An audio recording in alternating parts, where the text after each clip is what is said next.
night vision ပါတယ်ကြိုးကင်မရာလေးဖြစ်ပါတယ်ဒါ night vision နဲ့ပါပြီးရင်သူထိတ်မှာ light sensor လေးတစ်ခုပါပါတယ် light sensor motion sensor လို့လည်းပြောလို့ရတယ်ဗျ light sensor လို့လည်းပြောလို့ရပါတော့ဘာဖြစ်လဲဆိုတော့ဒီ sensor လေးကနေပြီးတော့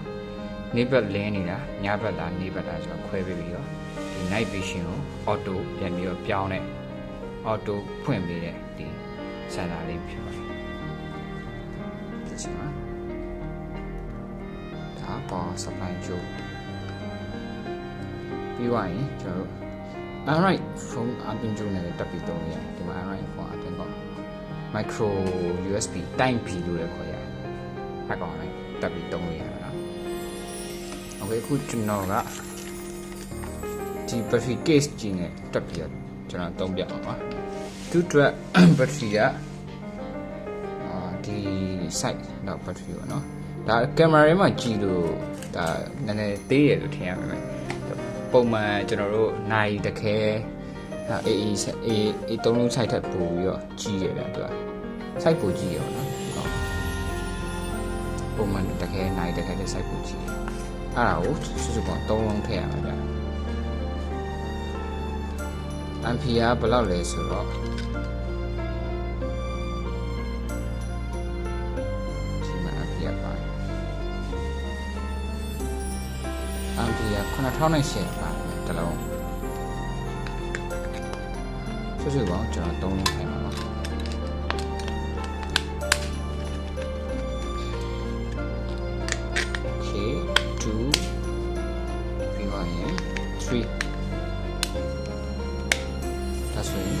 case ကြီးဖြစ်ပါတယ်ပြောပါမယ်ကျွန်တော် power supply ကြိုးကင်မရာ try မယ်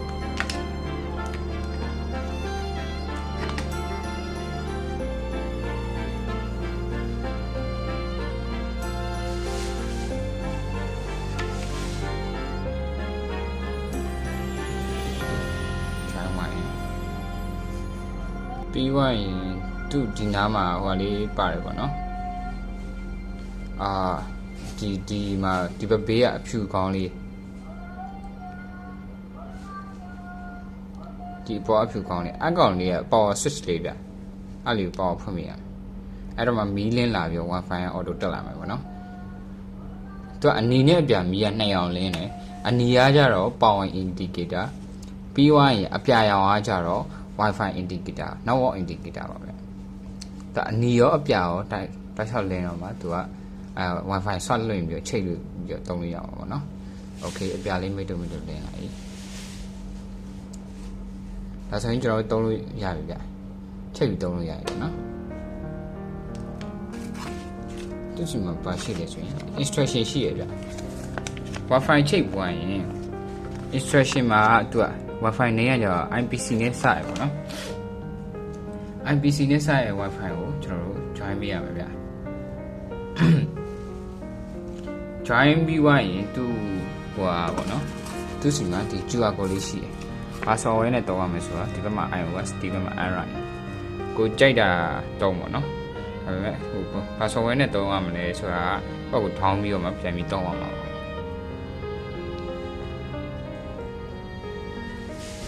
Okay အဲ့ဆိုရင်သူက Wi-Fi တက်လာပြီဆိုတော့ကျွန်တော် Wi-Fi တွားပြီးချိန်မယ်။အခုတော့ကျွန်တော်ကတော့ iOS နဲ့တုံးတဲ့အတွက် iOS နဲ့ချိန်ပြမယ်ပေါ့နော်။ VPN ဖြုတ်ထားရတယ်ဗျချိန်နေလို့တွေ့ရ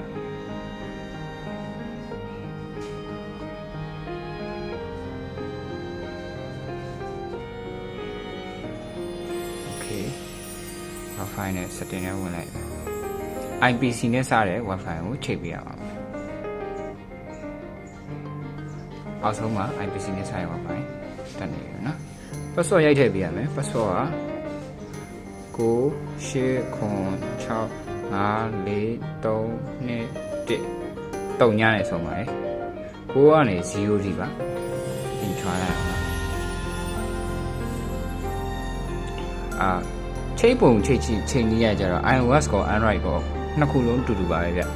ကျွန်တော်က iOS ပဲရှိလို့ iOS နဲ့ပဲချိန်ပြပေးရပါ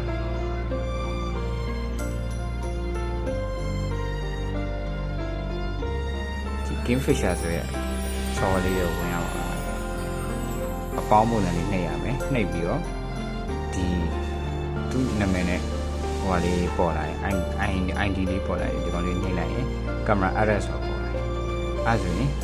ကြည့်လို့ရပြီဒါ new camera ပေါ့နော်ဘာဖြစ်လဲဆိုတော့သူဒီမှာ online ဆိုပေါ်နေတယ်မြင်ရလားဒီကောင်လေး online ဆိုပေါ်နေကောင်လေးချိန်ပြရမှာပါတော့ password ကို modify လုပ်ခိုင်းလိုက်တာ first time ဆိုတော့ကိုပြန်ပြောင်းစီကျင်တာပေါ့နော်မပြောင်းလဲရတယ်โอเคဒါဆိုတက်လာပြီကင်မရာတက်လာပြီပေါ့နော် full screen လုပ်လိုက်မယ် white ကဘယ်လောက်ရှိလဲရှိတယ်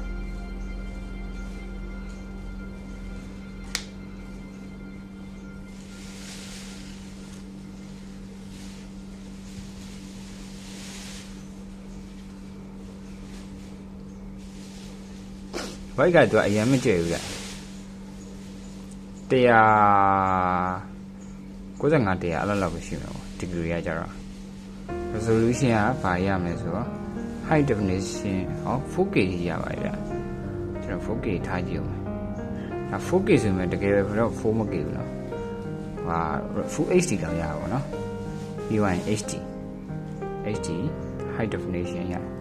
ပြီးရင် standard definition 3မျိုးရမယ်ပေါ့ resolution ရအားလုံးကျေးဇူးတင်ပါတယ်